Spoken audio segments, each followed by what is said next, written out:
Hoje nós vamos falar um pouquinho sobre o movimento Black Lives Matter, ou Vidas Negras Importam. A onda de protestos que surgiu após a morte de George Floyd nos Estados Unidos, ele foi morto por um policial, fez a hashtag Black Lives Matter ganhar manifestações nas ruas e nas redes sociais. O BLM, como é citado nos cartazes, ele nasceu em 2013, quando o assassino de um jovem negro de 17 anos foi absolvido. Foram 3 mulheres, uma professora, uma artista e uma escritora, que deram voz à indignação do povo em protesto pelo valor das vidas negras contra a violência e o racismo. O BLM é usado, então, como uma forma de apoio ao movimento antirracista e para cobrar das autoridades que resguardem as vidas negras.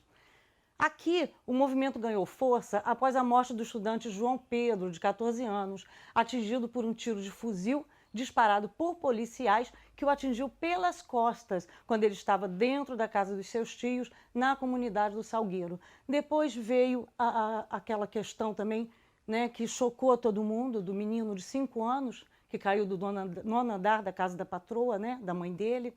E agora, de ontem para hoje, agora, esse final de semana, teve também em Macaé uma tragédia que um inconformado de não ter sido convidado para uma festa entrou lá na casa e atingiu um menino de 5 anos, também negro.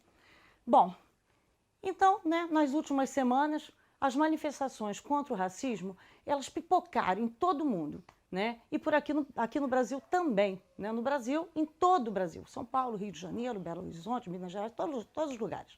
E aí é importante nós entendermos um pouquinho mais do tema racismo, até para podermos formar a nossa opinião.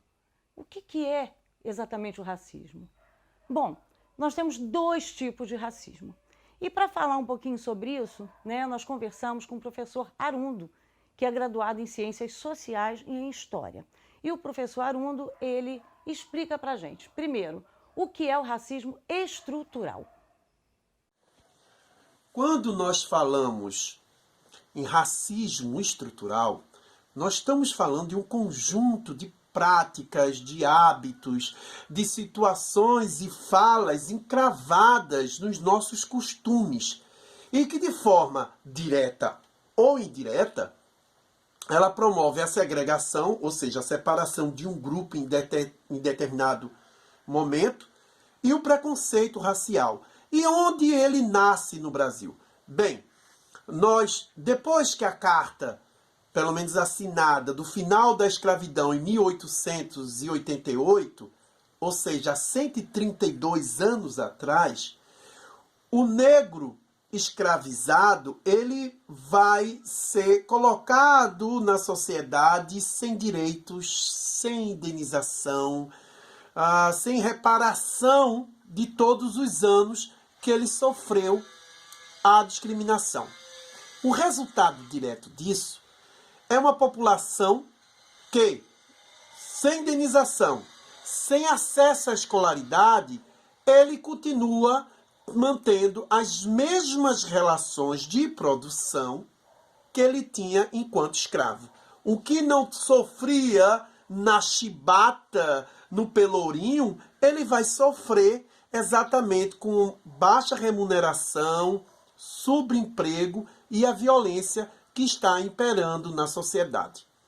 Tanto é que se você olha a visão produzida durante a escravidão e pós ela do negro, é que o negro é vagabundo, a vadiagem, Pode perceber como foi visto a capoeira por muitos anos e ainda hoje. Então, hoje ainda mantemos essa estrutura nas nossas relações. Quantos papéis você, por exemplo, vê nas novelas de negros protagonistas? Apresentadoras de televisão. Quantas são? Quem é a rainha dos baixinhos? Então, isso ainda está. E na questão da subjetividade, ou seja, a como nós vemos o mundo que é criado dentro de nós, através dos estímulos exteriores, é que vamos construir essa relação. E ela permanece. Ao ponto que, no imaginário, o negro está muito ligado à sexualidade, à força bruta, e como ele não tem acesso à questão educacional e da economia, ele se retrata primeiro na favela, quem é o consumidor, e você pode ver muito isso. Vai no shopping, olha a cor do dono da loja, dos seus funcionários e quem faz a segurança. Essa é uma estrutura, e quando nós questionamos ela, nós somos taxados de mimimi, nós somos taxados de preconceituosos. Então, nós temos que entender que nós temos que mudar a estrutura, temos que mudar os hábitos, temos que mudar, sobretudo, a cultura que tanto nos marginaliza.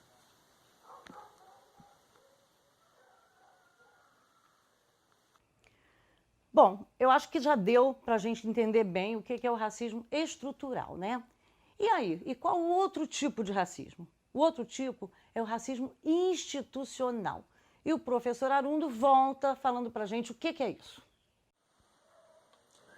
Agora que entendemos o que é racismo estrutural, o racismo institucional se baseia quando essas ações preconceituosas e racistas ocorrem dentro das instituições públicas ou privadas.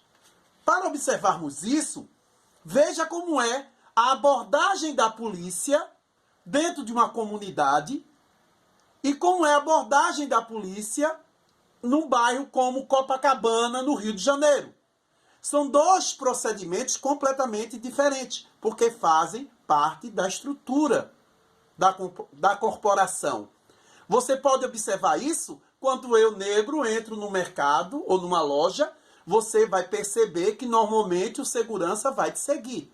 Porque a visão que é construída institucionalmente é que uma pessoa negra, ela automaticamente ela é marginalizada, não tem o poder de compra e está ali para fazer um ato ilícito. Então essa modalidade institucional tem que ser combatida, sobretudo, porque senão a gente vai continuar vendo comerciais como a Dove, que fez um comercial de sabonete, que tirou do ar, que era uma mulher negra, parecia um sabonete, e ela, quando tirava a roupa, parecia uma mulher branca. Ou seja, a cor negra foi associada à sujeira. Isso são práticas. E essas práticas têm que ser combatidas através, sobretudo, de educação e cultura.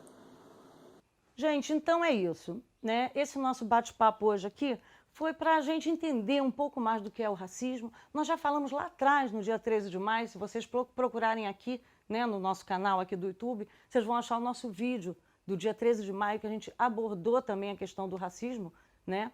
No 13 de maio, dia da abolição da escravatura, nós abordamos isso. E estamos retornando hoje por causa desse movimento que ganhou força agora, né? O Black Lives Matter. E nós vamos voltar a falar sobre isso, porque o racismo é uma coisa que ele está enraizado e a gente precisa debater, a gente precisa conhecer, a gente precisa entender. Por quê? Porque todas as políticas públicas que forem construídas, né, elas têm que trabalhar essa inclusão. E aí a questão do racismo, né, ela tem que estar sendo focada e tem que ser vista dentro de todas as políticas públicas que forem trabalhadas para o dia a dia, né, da gente, dos nossos moradores, né, de Angra, do estado, do país.